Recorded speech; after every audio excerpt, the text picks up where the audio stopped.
I swear, if this happens to me one more time, I'm gonna quit YouTube. I really like the ATEM Mini, especially the ATEM Mini Extreme ISO, which is what I've been recording all of my videos on. But there's a pretty big problem with the software that I keep getting tripped up on. Let me explain what's going on here. I'm recording this video right now on the ATEM Mini Extreme ISO. You can see the ATEM software control says it's recording in all inputs. That's great. The problem is I actually access this ATEM Mini Extreme from a couple of different computers, and that's where this bug pops up.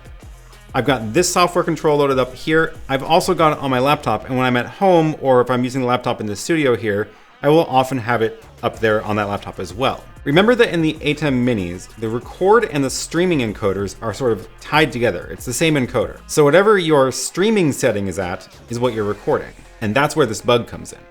If I show you the live stream panel right now, you may notice that the quality is blank.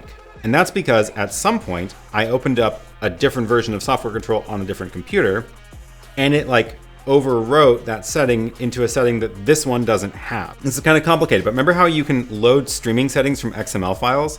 That setting gets saved into the software, not into the ATEM. That means I can have settings here that don't appear in other computers' software control apps. So what happens when the quality is set to blank? Bad things happen. Thankfully, I'm recording this in ISO mode, and the quality does not affect the ISO recordings. That's always at the highest bitrate.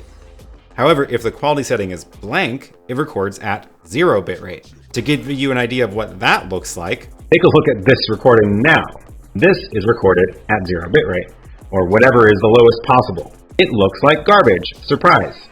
So I can still make this video because I've got the ISO recordings, but if I weren't doing ISO recordings, or if the program output had graphics or supersource, then that's just completely unusable. So the solution, and the thing that I keep forgetting to do, is right before I start recording, open up the software control and make sure to choose one of the settings here.